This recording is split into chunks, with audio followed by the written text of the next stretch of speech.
Almost every celebration has traditions. Cakes are commonly associated with birthdays, weddings, and many other festivities. Cake decorator Karlyne Kovar is here to show us a few tricks of her trade. Thanks for coming on the show. Thank you for having me. And we have a great big cake beside us here that you brought with you. It's a big one. It looks great. I want to know how you got into this. How did you start your business? Just learned on my own over the years, working in different places locally in Grand Forks.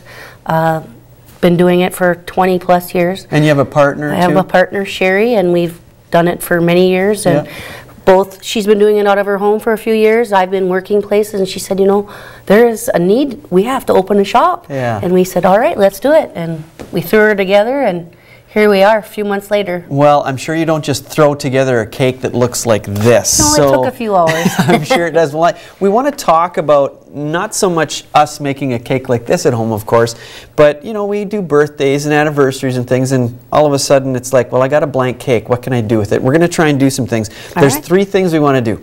Writing, this squiggly kind of thing you got going on there, and then something called a fondant rose.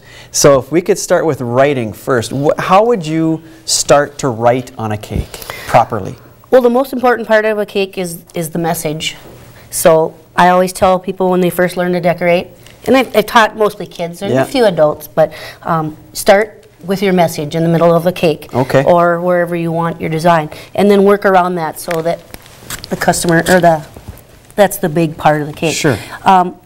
Another key thing is to tell someone is to only hold a little bit of icing. You don't want to hold your bag up here, and you might have a smaller bag at home. I use big bags because I'm using a lot, but only having a small amount of icing in your hand. That way you can control it and your handwriting won't be shaky. So, and then just pretend like you're writing on a piece of paper, and cursive usually works better because it's smooth and flowing, and the icing is, and having a smooth icing or is helpful. And the smooth icing, you can go ahead and go ahead and write on there. And also using my other hand to help steady this hand, and that's good for beginners. So two hands. Yep. All right. Just not pulling up too far from the cake is helpful. So. Okay. Now, if I started to do this at home, I might make a mistake. So how can you fix a mistake? Oh, that's easy. And of course, if you really have to scrape a lot off, freezing it and then picking it off. But frosting is extremely forgiving, so you can, you know, pick it up. Okay. And so you just lift it off. Lift it off. All right. And fix it. Sure. So, and again, if it's frozen, that's very helpful. Okay.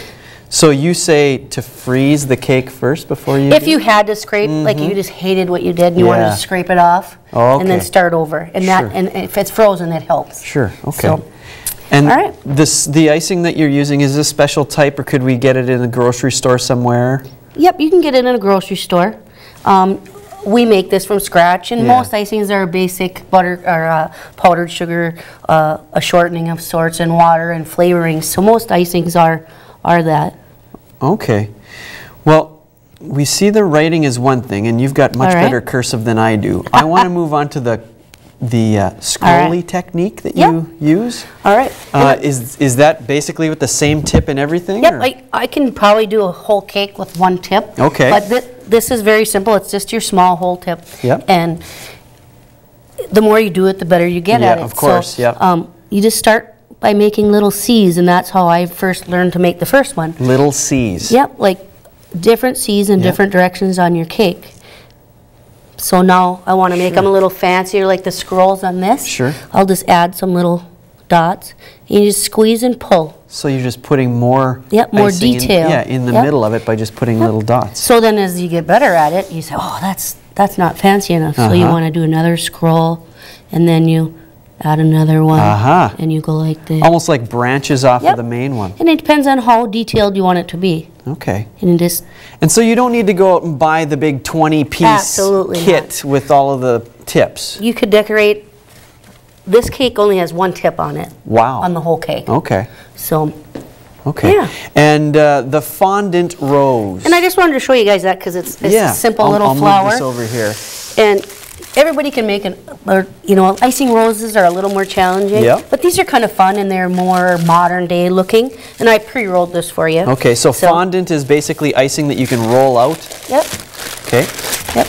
Did you buy this fondant, or do you make that? No, I make my own fondant. Okay. So I rolled it out, and I should have maybe got it a little thinner. It's a little bit dry right now. See, it's cracking. Okay. Oh, I can't.